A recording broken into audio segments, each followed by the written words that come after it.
Why celebrate your job? I want to be in that moment, going absolutely off, limbs everywhere. We can't get to a position where only one team or one manager is allowed to celebrate. I thought you were going to say Neil Warnock for a second. Neil Warnock, unfortunately, Aberdeen manager now, so we'd have to wait until he wins the Scottish League. So next year, yeah.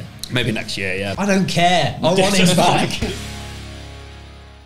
Hello guys and welcome to this episode of the Sportsman Untitled. I've got two very special guests with me today. Back again is Statman Dave. Dave, how are you getting on? Yeah, good.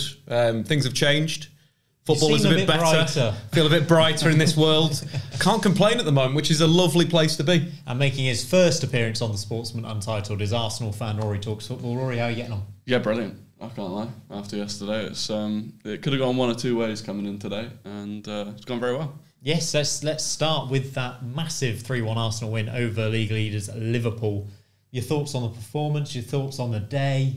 I mean, the day was great, and the performance was, you know, we played them off the park. We dominated them, and that's what Arteta said, right? It was dominance more than control.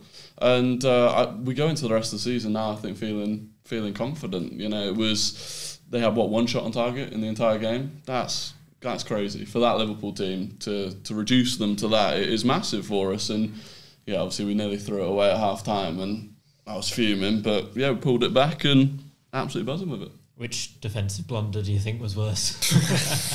I think it was Virgil van Dijk and Alisson obviously running into each other was a bad one. But I thought tactically Arsenal got a lot of things right. I thought the box midfield was Pep Guardiola-esque in that sense, you know, double false nine. There was no one to play against. That first goal really highlighted that. They played through Liverpool's press and Klopp didn't adapt, and that was the strange thing about the game is we didn't really see a level of adaptation to deal with that. There was a massive overload on McAllister for the entire game. The fullbacks were pinned, which Liverpool's shape was quite narrow, so that was another concern.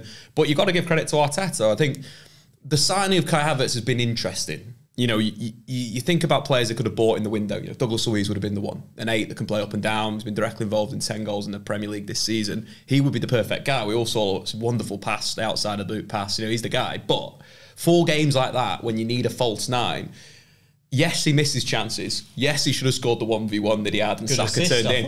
Oh, you know, it'd be better if he put it in the back of the net, and that's something he still really needs to work on. But the ability to create that overload with a player like that is so important that you've got these different tools for different situations. And it was a lot of money. He's on massive wages. But performances like that, you look at Declan Rice's performances as well in all these big games. He has been absolutely superb. So those 2 big money signings over the summer, sometimes we look at them and we think, oh, it was, you know, a bit too much money.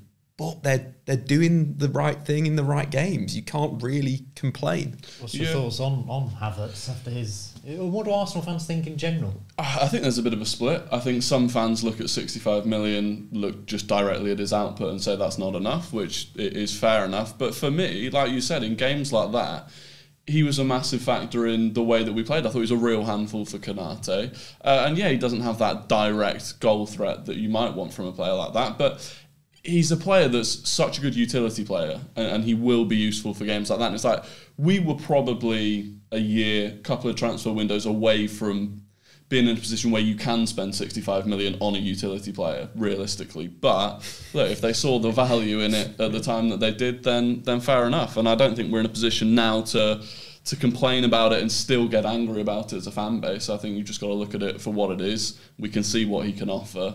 And long term, I think it'll be worth it. I think if you combine him and Jorginho, you've got quite a good deal given how well Jorginho played.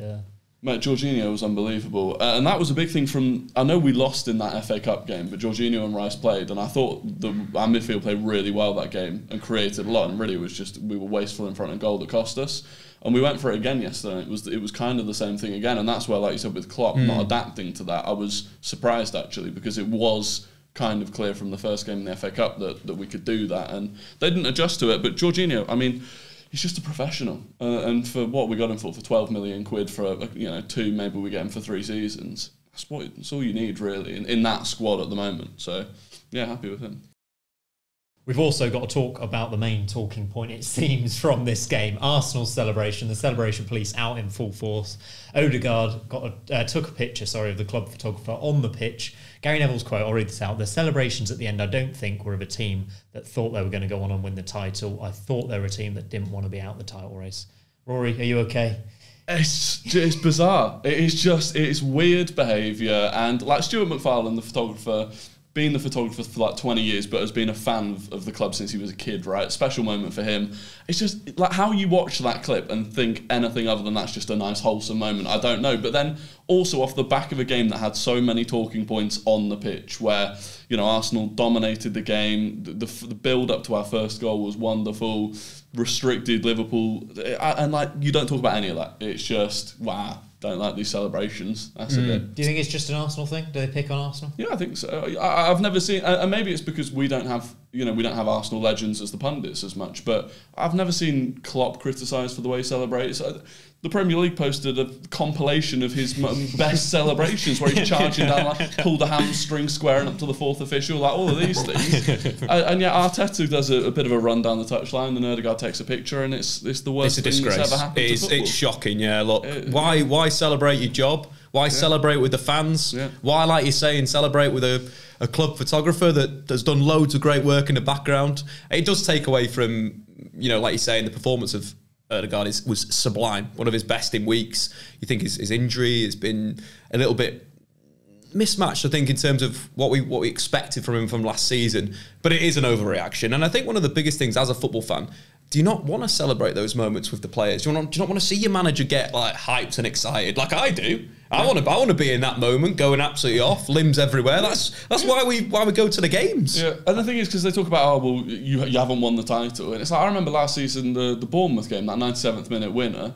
It was unbelievable scenes, absolute limbs, hugging people you don't know, all the rest of it. And even though we didn't win the league, and that goal meant nothing, I've still got that memory. Yeah. I could still like remember the feeling, and it's still there. And it's like, why you wouldn't want to celebrate like that? I don't know. We can't get to a position where only one team or one manager is allowed to celebrate at the end of the season once it's mathematically City celebrate confirmed. City celebrate on the final day. And they're really rubbish at celebrating as well. Yeah, exactly. No one turns up. Exactly. It's bizarre. And the thing is, it's not even the first time.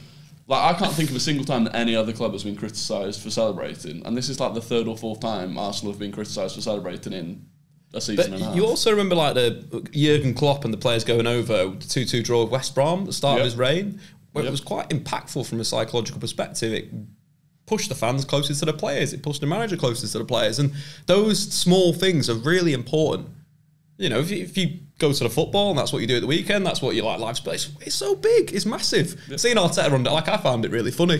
He went a little over the top, don't get me wrong, but it was really funny. Like, seeing him going mad and being like, wow, you know, if that was my manager, yeah, fair play. Well, that's the thing. If Klopp does that, it's, good old Jurgen, we'll miss him when he's gone. Whereas Arteta, it's arrogant or whatever it is. And I genuinely, I don't know. I don't know if it's because he's young, if it's because he's Spanish. Like, I genuinely, I don't know the reason that a significant amount of the kind of mainstream pundits just seem to have an issue with him. But they do a good job of rattling the Arsenal fan base, even after we've had a massive win. So fair play to them. In comparison to last season, you touched upon like the win over Bournemouth, and it did feel like some of those wins, Arsenal were over emotional when a more business-like team like Man City would just get the 3 points, get it done.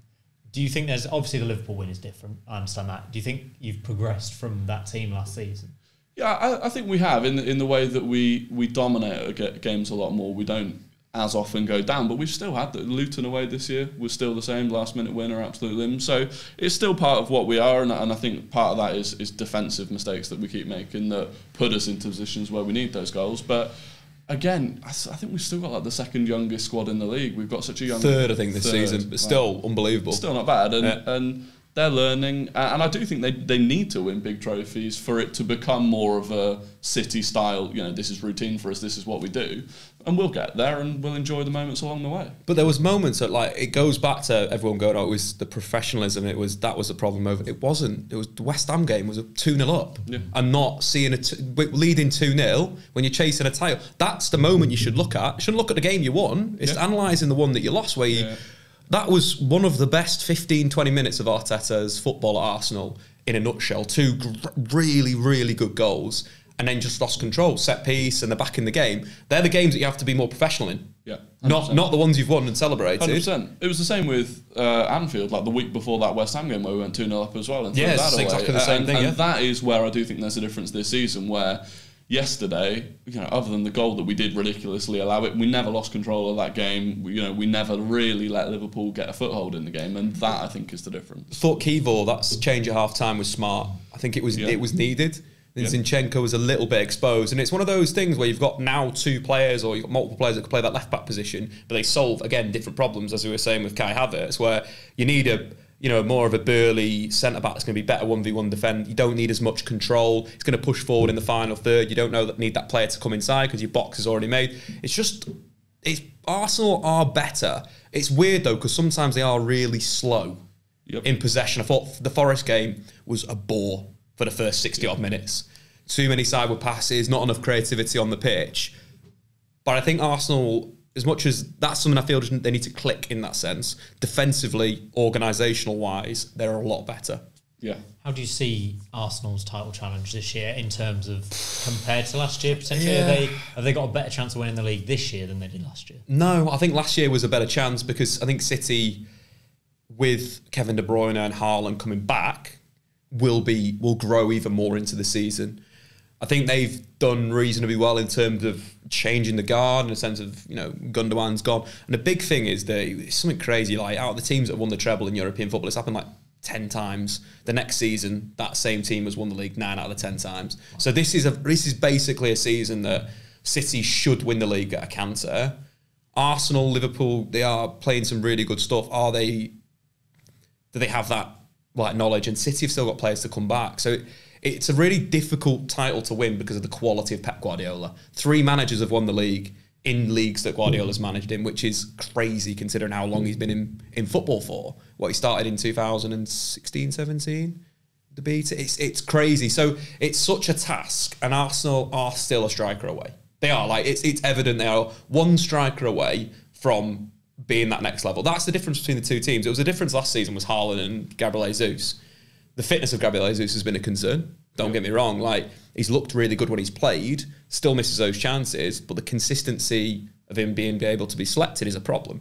If Arsenal solve that issue, by a 9, be it a Boniface at Leverkusen that will be very similar to Gabriel Jesus, ball-to-feet striker, can dribble, can carry. In Europe, he's ranked number 2 for shots after dribbles, so he's got that ability. Creative-wise as well, he's one of the top strikers in European football for assists.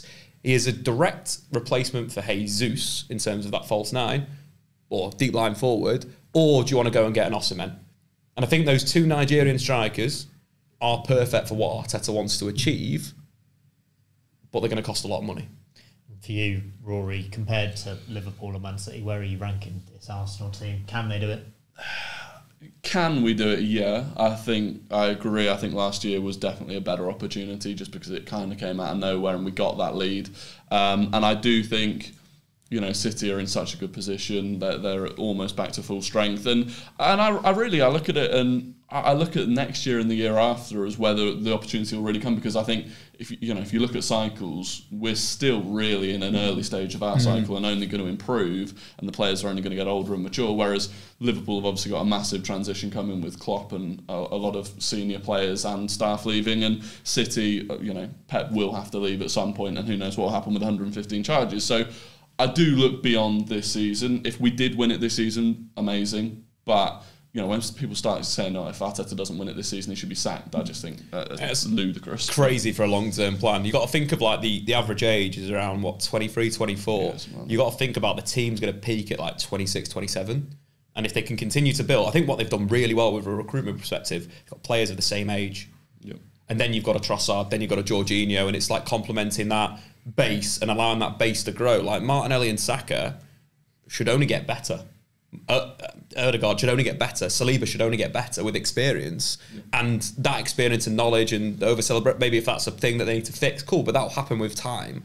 So looking at it, Arsenal are in a great spot to actually be the team that challenges for the title, as you're saying, post-Klopp, post-Guardiola, when there will be a power vacuum in the Premier League. Yeah. We're gonna have a crazy season when those two go, because it will just open the door for a Villa. Anyone could win the league that season, I think, because the gap will they are so good. I think that's the thing that we've got to acknowledge is that Guardiola and Klopp are a level above every other manager in the league. But I'm not saying Arteta's bad. He's just a younger manager at the moment. He's not had the experience of La Liga, the Bundesliga, and then coming to the Premier League. This is his kind of first real job in a sense of coaching and building something. So it will be interesting. I'd say Arsenal definitely would be the number one side, sort of 2-3 years. You'd probably say. Let's nail our colours to the mast this season, though. We think those three will be the top three in the Premier League. I think that's fairly certain at this point. Which order are they finishing in? Let's start with you, Rory. For me, City 1, Arsenal 2, Liverpool 3. And I think yesterday I tweeted it at half-time, more out of annoyance at the fact we just conceded, but I said that first half is why City are so clearly favourites, because I don't think Liverpool are quite as good as people think they are. And Arsenal have just got that gene still at the moment of throwing games away like that, and City they just don't have that, and they're capable, as we know, of going on a ridiculous run. The one thing I'd say is if Mohamed Salah comes back and he plays like he played at the start of the season or the first half of the season, Liverpool could win the Premier League. But that's a big could. Yeah. This is the first hamstring injury he's had in a long time. Older player, is he going to be able to get back quickly? Like he was flying. You know, his goal involvements. The Newcastle performance is one that's just really stuck out in my mind. It's probably one of the best performances I've seen in European football in like 3 years. He was so dominant in that second half. If he can play at that top level, Liverpool could win the league. But I think that's too much of a question mark. You can't rely on Darwin Nunez's goals. You can't rely on whoever's playing on the right-hand side to be consistent. Trent's coming back from injury as well. There's a lot to be said of that as well. Have Liverpool peaked already? Would be another question. I'd probably go City first, Liverpool second, Arsenal third.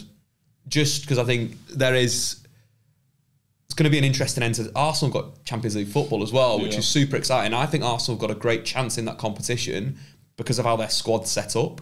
And I think they've done really well in big games this season with Rice, with Jorginho. I think they'll be the team that'll get the furthest. Bar Man City are just a completely different beast in the Champions League. Or you ignore them. But I think Arsenal will be the team that goes the furthest. Yeah. Out of those teams that we kind of half expect things from. Very interesting, very interesting. Let's move on from the top three then and talk a bit about Manchester United. Resurgent Manchester United over there, Dave. This weekend it's Villa versus Man United. Obviously a huge game in the race for fourth. 15 games left of this Premier League season. Is that fourth place now a bit of a possibility for Manchester United? I think it has to be. I think that has to be the objective. If they don't, then the season's a failure.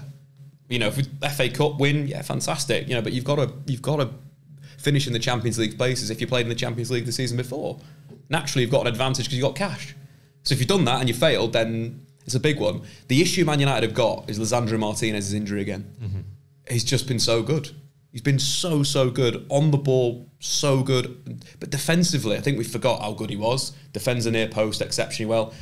In the game of the weekend, he almost playing kind of wherever he felt the issue was, and he was roaming around Maguire. He'd be sometimes right-hand side, sometimes left-hand side, but he was dealing with the problems. That is the difference between Manchester United being a top four side and not. So dependent on that outcome is going to be really important. Villa, I think, are a team that United actually are quite well geared to play. That high line we saw in the game against Newcastle recently, how Gordon, Almiron and Jacob Murphy consistently got in behind their defence. They couldn't get near Bruno Guimaraes. If United have got that ability from six to play over the top with maybe Casemiro, can see him playing quite direct at times, they will score goals. Obviously, on the other side, they need to not fall into Villa's plan with set pieces and open play and so forth. But I think one of the big things that's been improvement at Manchester United has been the front three. That looks good now. And Alejandro Garnacho really has made that position his own. You look at the last 5 games where he's played on the right-hand side, United have scored 27% of the total goals they've scored this season.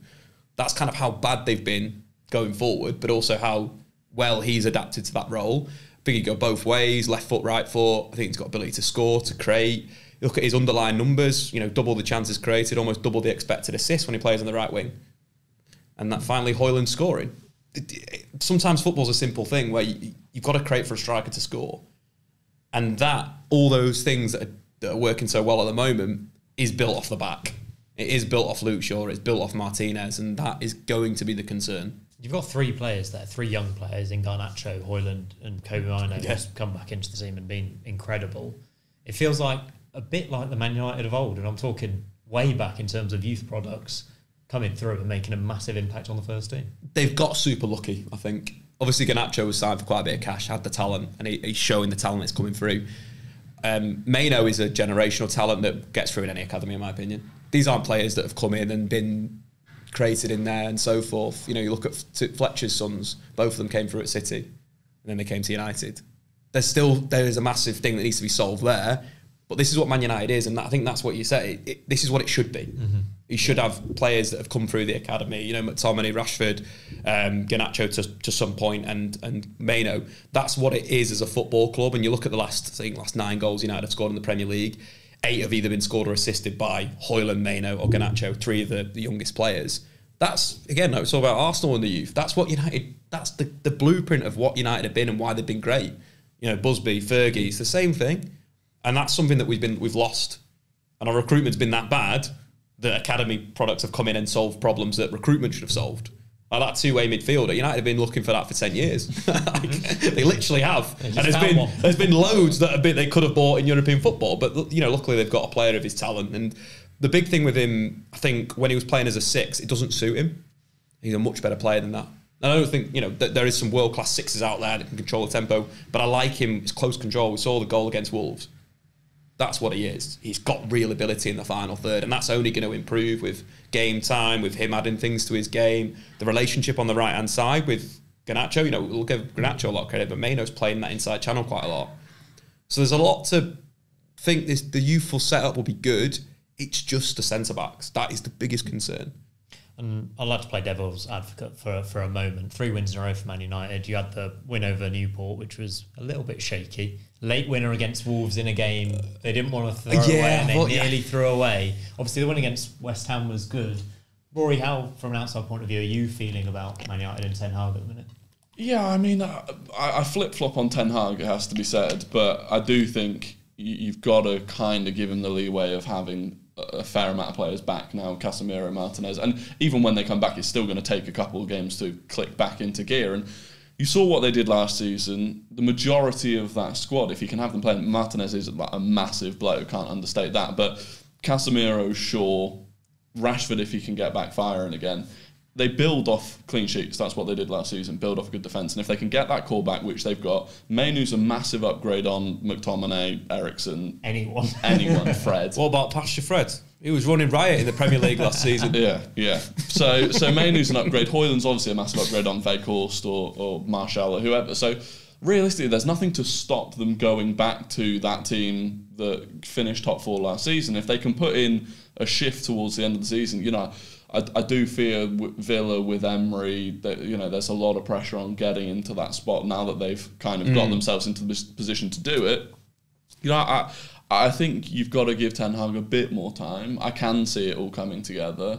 And like you said, the youth is really important and really impressive. So, look, will they do it? Maybe, maybe not. It's massively going to rely on those injuries again. If Martinez is out for the rest of the season or close to it, then how you solve that problem, I don't know. I don't know if Varane can stay fit for more than a game a week. But look, it's West Ham was impressive.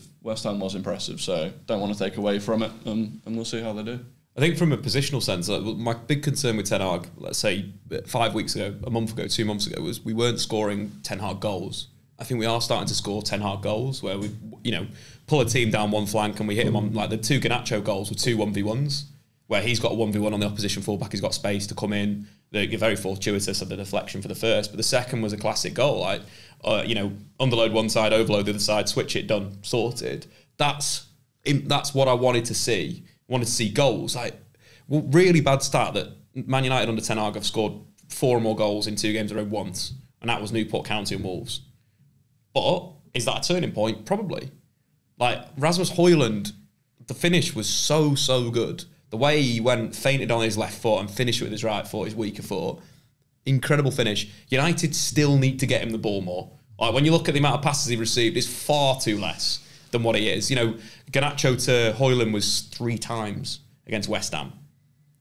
Needs to be a little bit more. If that starts to pick up, that link starts to pick up, they start scoring more goals, maybe you can get away with the defensive issues, which probably would like to see Luke Shaw play that position, but then you've not got Luke Shaw at left back. That's a problem. Raphael Varane, Maguire, Victor Lindelof, like, there's a lot of expensive talent there, but there's not even a close to light flat replacement. No. I think that's the issue. And the issue is if you go back to a few weeks ago where without those players, it doesn't look like Ten Hag has a style, a system, it all kind of falls apart. And that's where obviously that's where the frustration builds for United fans, is like you're looking week on week at what the team's doing and you can't figure out anything that they're trying to do. So yeah, I think injuries are going to be make or break. With Ineos's involvement obviously probably ramping up in the summer, I think we're all expecting to see quite a bit of movement at Man United this summer. What do you think Ten Hag's future is in terms of the Man United job? Would you think Ineos would like to put their own man in? Is it a case of seeing how he gets on next season? It's very easy to say after 3 wins, it's all rosy. Is that the case? I think you need to see goals. That's it. Goals. He's done the biggest thing is youth integration. That's the most important thing for Manchester United. Number 2 is attacking football. And that's something that's not been there. It just hasn't. There's been a lack of combination. There's been a lack of goals. There's been a lack of service to a centre forward. If that continues and United score goals, absolutely keep Ten Hag. Like, he deserves it in a sense. He's had to deal with a lot of problems. He's had a lot of players that he's had to get rid of. He will get rid of more of these players. But you think about almost the brats that he's dealt with. Ronaldo, the back end of that was just toxic. Jadon Sancho, he's had to deal with that problem. Talented player, don't get me wrong, but does he fit within the ethos of a club that wins things? No. Yeah. That's the thing. United need to change, and the new director of football that comes in needs to build a squad that's capable of challenging for the next 5-10 years, independent of whether Ten Hag is there or not. And that should be the biggest part of the philosophy. Is you're not buying players for a manager, you're buying players for a club philosophy, and that's where they need to go. So I'd like to see Ten Hag succeed. I really would, because I think the football at Ajax was sublime, some of the best I've ever seen. Needs to get there though, and that's obviously the concern. The flip side of that is, who would you bring in? I think there's one man in my eyes that could come in and do a really good job, Julian Nagelsmann. That's literally it. Thought you were going to say Neil Warnock for a second. Neil Warnock, unfortunately, Aberdeen manager now, so we'd have to wait until he wins the Scottish League treble, European football. So next year, yeah. Maybe next year, yeah. But no, I do think there's, Xabi Alonso's the number one target. Is Xabi Alonso ever going to manage United? No. Yeah. Play for Liverpool. That's unfortunately the rivalry between the two sides, and that's absolutely fine. And I respect Xabi Alonso and I love his football, but that's the case. Would you want to get a Thomas Tuchel after he's blown up at Bayern? No, because that's another ticking time bomb. So Ten Hag, Nagelsmann, there isn't many other managers I would take right now that could play the attacking football, and that's what United need to facilitate. So, why change? De Zerbi maybe, but then there's still question marks on whether his football is always effective week in, week out. It'd be lovely to watch, don't get me wrong. But it suits a little bit more Man City, in my opinion. So I don't know whether there's anyone else that would get. Emery, no. I mean, Emery's great at Villa. I'd like to continue to see him play with Villa, really. I think it's going to be an interesting summer for sure at Man United. It might also be an interesting summer at Chelsea, who lost again this weekend, conceded 4 goals to Wolves. I mean, this is absolutely mental what's happened, right? Let's not overstate this. This is £1 billion spent. They've got worse. They've got players on 8-year contracts. Are they going to return to challenge for the title at some point? Has Todd Boehly completely ruined the club? Yeah, I think, I feel like we do talk about them a lot, and yet I still feel like it's massively understated just how bad it is at Chelsea now. I think if it was Man United doing what Chelsea have done, Man United have been in poor form, but I feel like Man United have been talked about far more than Chelsea. Yeah, I think if it's United, I remember, we had a couple of seasons in 8th, and there was talk about us being replaced by Leicester as a Big Six club and stuff like that. And I think for Chelsea, who were such a force, and you just knew even if they had an off-season, they'd bounce back and probably win something. This is now 2 seasons of really dire football, dire results, worse than any of the other sort of traditional big teams have had really in Premier League history. And it doesn't look like there's any kind of, light coming through. In fact, if anything, it looks like it's getting worse. It looks like they bring players in. Some of them actually look like they might be decent at the start and actually are regressing. And I just don't know where or what the solution is, because I think they're so tied down by the players that they've signed. They're, like you said, they're on massive wages for a long amount of time. And I think they've done sort of 5 to 10 years worth of damage in 2 years. I think they've done the right thing, but we'll only see it in 3 years' time. In a sense of youngest team in the Premier League, average age, average squad age. So you're planning for the future. But if you're planning for the future, everyone needs to be aware of that. That's not Chelsea. Chelsea traditionally, like you're saying, are a competitive Premier League side that buy experienced players, get an experienced manager in, and arguably they play slightly defensive football. Mourinho, Conte, 2 of their last titles were arguably defensive managers. So you've got to change the entire philosophy of the club. I think the problem is the football has been there in spells. You think of that, the City game, the 4-4 draw, played really well in spells. Yeah, defensively they're still a little bit open. And you look at this weekend, the first 2 goals they conceded, yeah, one was a Caicedo mistake, but they're like heavy deflections. And that, sometimes in football, you just on that run of luck. And what you're supposed to do, like, you should be playing for the longer term. You should be looking at what's the margin between the expected goals you're conceding and you're scoring. And that should be your judgment of whether the manager's doing well or not, as well as does he fit what you want? Is he improving players and X, Y, and Z? You look at the signings, Cole Palmer, unbelievable signing. But then there's been a lot that haven't really done. Like, Christopher Nkunku is a world-class finisher.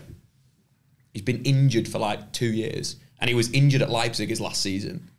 To spend that money on a player that's potentially going to have that issue and not have a number 9, like Nicholas Jackson has missed so many big chances this season. He's one of the worst strikers performing in front of goal. And that's the unfortunate nature. You're not scoring the goals, you're making individual mistakes. Your signings like Enzo Fernandez and Caicedo, any team in the Premier League would want those 2 players in central midfield. I don't care what you say. Those are 2 top quality players. But the blend isn't quite right. So how do you find that solution between those 2 players? Squad building perspective, that's an issue, right? You know, you've got to fix these 2 guys, your most expensive signings. Then you've got to throw a captain in there in Conor Gallagher. Like, the shape and the team, it all doesn't match with what they're trying to achieve. And I suppose that is the problem when you've spent £1 billion. You've also got 2 incredibly injury-prone wing-backs in Yes. Chilwell and James, who have Yeah. been key to their success, hopefully, well, in previous years. Yeah. What happens to Poch? Is he any good? I think he's good. I don't think he's great. And I think that's going to become an issue, especially if you're trying to develop a lot of potential and not a lot of fully fledged ability. And so there's a lot of pressure on him. Like you said, Chelsea are accustomed to winning things, and if you don't win things quickly, that's going to become a problem quickly.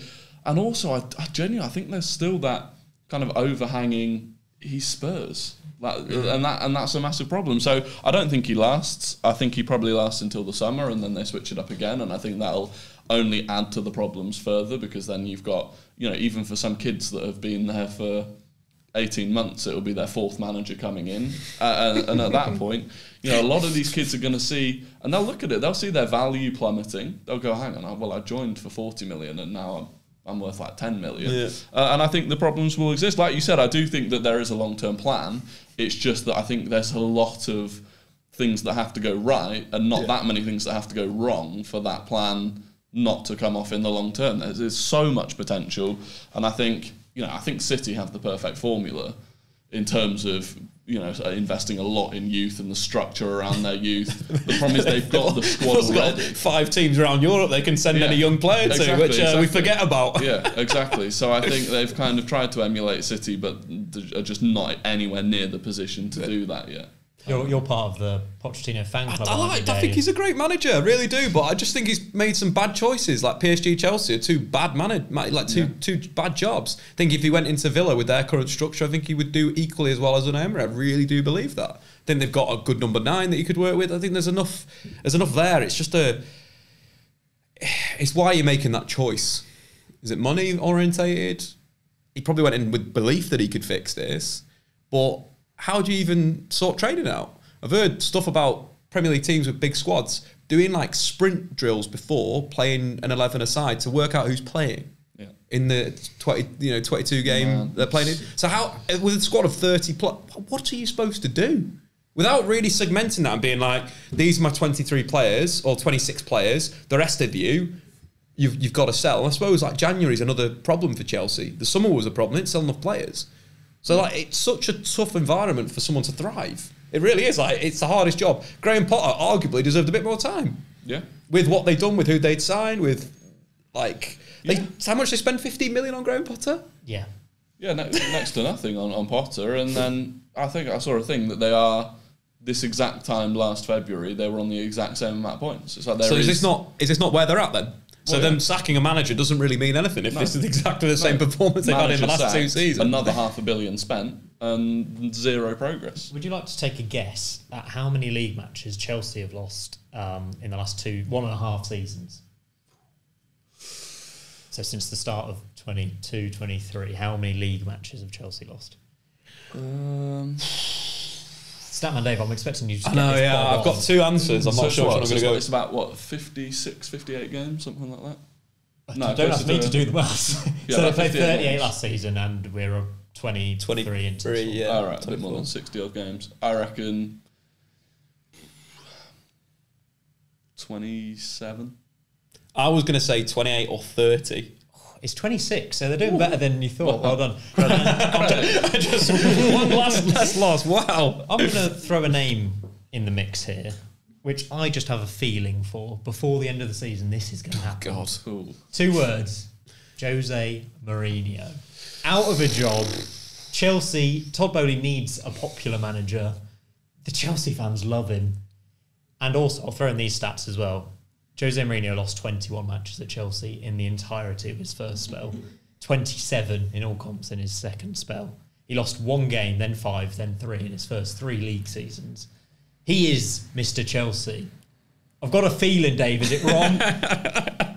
I don't know. Like watching Roma, Roma was so rubbish under Mourinho. They were so boring. I don't care. Yeah. Look, they won. They won the conference. Was it the Conference League? They won. Roma. Like, is it? Europa League final. And they sat deep and they defended deep and they had a great old time. Maybe that's what Chelsea fans want. Maybe they want that success. I just don't think Mourinho's the right guy for the Premier League anymore. I don't care. I want him back. This is the thing. I think it would be... It'd be great drama. Yeah, don't get me wrong. I think it'd be an awful appointment. It would take them even further backwards. It would split the fan base straight off the bat. Yeah. That defensive style of football, if you're not winning things, is really tough to watch. But I'd love it because it would blow up. It would blow up. It would be box office and it wouldn't surprise me. Famously, Mourinho doesn't get the best out of young players with his old school managerial style. He would hate that squad. So he would go into that first session and be like, what is this? What am I dealing with? But yeah, I'd love it. There was someone recently, like a young player, I can't remember exactly who it was just talking about how he was such a great impact to his career. But you have got to be liked. You've got to understand Mourinho. I think Mourinho is a really complex individual that is super interesting, but I don't think there's enough 28-year-olds in that team. There just isn't. Where's your Michael Ballacks, your John Terrys, the quality? I think that's the big thing. I think with someone like Cole Palmer, yeah, cool, be great. I think the wing backs, as we mentioned, if they're fit, yeah, cool, great. In central midfield, I think it would be interesting to see what Jose would do. I don't know if it'd work, but it'd be interesting. I want to. If it happens, remember this conversation. We're going to finish with a couple of questions for you to discuss regarding Chelsea being dismal, Man United being poor over the last few years. Is it now impossible for one of the big 6 to be relegated from the Premier League? And I'm not talking about Man United being Man City being relegated for their charges. I mean, on the pitch, even when Chelsea have been awful for 2 years, made every mistake possible, they're probably going to finish about 11th. Yeah, but they have spent £1 billion, so it's I feel like there's a limit to just how low you can go when you've got that level of talent across the squad. I do think by and large it's not impossible, of course, nothing's impossible, but it's highly unlikely, especially because I do feel like we're at a point where the kind of 6 or 7 teams that will flip-flop between the Championship and the Premier League are just always going to be a significant level below across the board. Maybe it's impossible until Mourinho's 3rd season in his 3rd spell at Chelsea. Dave, impossible for you? I think, wage spend is directly correlational to league position, and it's really hard to get that wrong. Just one of those mathematical things. Spend more money on players, you higher up the league. Saying that, Leicester City got relegated. They won the league. They were up there, top 4 side, under a manager that took them there. It's possible. Yeah. It is definitely possible. I just think with the traditional Big 6, it would be a massive anomaly. It would be as much as Leicester City winning the league. I think it'd be a similar anomaly in that sense, just because of the amount of cash, and that's it. Because in a way, for the top 6 sides, finishing in the bottom half of the league is almost like a relegation, right? That's a bad season for them. You get different expectations with different clubs, and I do think the Championship and the gap's probably going to increase. I think the only way that stays a bit tighter is if teams that keep on getting promoted, relegated at the same time come back up and their spend is all right. But no, I couldn't see Chelsea getting relegated, even under Jose Mourinho. I think that's fair. You've heard my prediction, my one a bit outlandish prediction of what you think is going to happen in the Premier League before the end of the season. I think Mourinho's going back to Stamford Bridge. I'll let you have a little think to come up with a prediction each while I ask you this other question. Both on droughts in terms of league titles, Man United and Arsenal. Arsenal's a little bit longer. Who do you think wins the Premier League first, Man United or Arsenal? Arsenal, I would say, like we discussed over the next 3 years. I think there's a big opportunity there for Arsenal. I think, United, maybe they are at the start of their own cycle, but if they are, then I still think that takes a little bit longer. And I think certainly, on current form, current squad, I think Arsenal are a significant margin ahead of United. You can't disagree with that, but at the same time, there's so much wrong with United at the moment. It's quite easy to fix. So if they started to get things right and they're actually spending money on football instead of profits and share price, there is a distinct amount that Man United could gain on Arsenal. Just think about how bad they've been. Yeah. And that's the only slight thing. Obviously, I think Arsenal squad is far better geared for a title challenge in the next 5 years right now, but that's the question. Yeah, as we mentioned, the three young United lads that are going to be basically carrying them through the next 5-10 years, hopefully, if they can still keep up that level. You've just got to improve the rest of it. And I think that's why Arsenal are in a better position right now today. But after the summer, it could be very different. If United get the right director of football in, they buy the right players over the summer, they stick with Erik ten Hag, and they give him the tools, we know that he can win titles. And I think that could be quite interesting if it was a direct race between Arteta and Ten Hag, is that Ten Hag has done it in the Eredivisie and he's been very successful out there. It's just, do I think they'll do that? It's going to be tough. Like, that means they've got to get everything right. Basically, they've got to be perfect. To beat Arsenal to league title, the youth development needs to be perfect, the player recruitment needs to be perfect, the manager and the tactics need to be perfect, and all the players need to play at the highest level they can play. And that's a lot of things to say needs to go right. You mentioned the vacuum after Klopp and obviously Guardiola have gone. I think it could be a case of kind of a resurgent Man United and obviously Arsenal at the top of the game, maybe going for league title. So we'll wait and see. Right, we'll finish this episode with your hopefully outlandish prediction of what you think is going to happen in the Premier League before the end of the season. As I say, Mourinho's going back to Chelsea and it's going to happen 100%. Rory, what's going to happen for you? Outlandish prediction. Try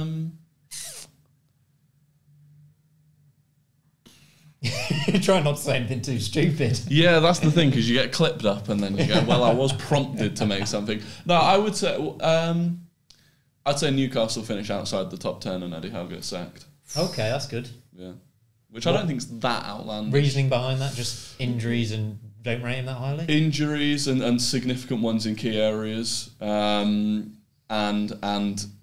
if it starts looking bleak, I wonder how many of those players start looking, okay, there's going to be a new manager. And once you get to that turning point and you're not going to be fighting for Europe, you lose motivation, you start looking ahead, and then I think it can tumble quite quickly.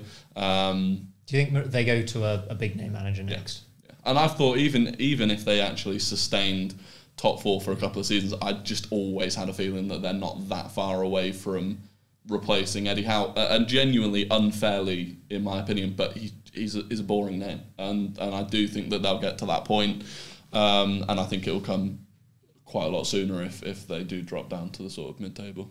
I had them at the start of the season finishing 9th, and I think that's probably about right.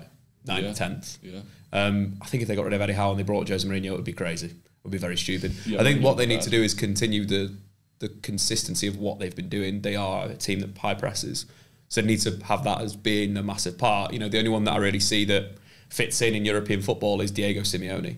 That's the only step they go up, I think, that would work, that would be acceptable for the Newcastle fans. I think that hard work and that aggression is fine. They like that type of thing. I do worry about whether they've got the depth to be consistent for the rest of the season. I think that would be the concern. Yeah. They've got a lot of players coming back, but they seem every week's hamstrings going, and that's the style. That's something that they need to recruit around, build a better squad, and that was my concern at the start of the season. Champions League football is so taxing to play. Champions League, Premier League, Champions League, Premier League. You need a squad, big squad, and Newcastle just didn't have that. What about your own? Luton Town are staying in the Premier League. They've been incredible lately. 4 goals in each of the last 2 games. Yeah. Rob Edwards. That's what I'm going with. Rob Edwards, the best looking manager on the internet, according to social media. I think what they've done so much better is they offer something going forward now. It felt a long time, like a few of the games at the start of the season where they were playing 5 at the back and they were sitting deep and that was it. But now with Barkley in midfield, with the combination of the forwards, Adebayo, Morrison, they just look really good. They got wing backs that fly forward and attack. They look a lot more like Forest Green Rovers than Luton Town under their previous manager, Nathan Jones. Yeah. And I think that's because Rob Edwards was Forest Green Rovers manager. They played really good football. It looks more like that than it does look like a Jones team. So they are moving forward, and I think they've got enough to stay in the, like next season will be difficult. That second season's harder, so I'd say they stay up this season, get relegated next season. Brilliant. I just still can't believe that Forest Green Rovers went from Rob Edwards to Troy Deeney in the space of about 2 years. Duncan Ferguson as well, a little stint in between. Ferguson in there. Interesting. Thanks very much for joining me, both of you. I hope your seasons end very well, and I hope you don't come up against Jose Mourinho anytime soon. Yeah, well, I hope so. All right, thanks very much for watching, guys, and we'll see you next time on the Sportsman Untitled.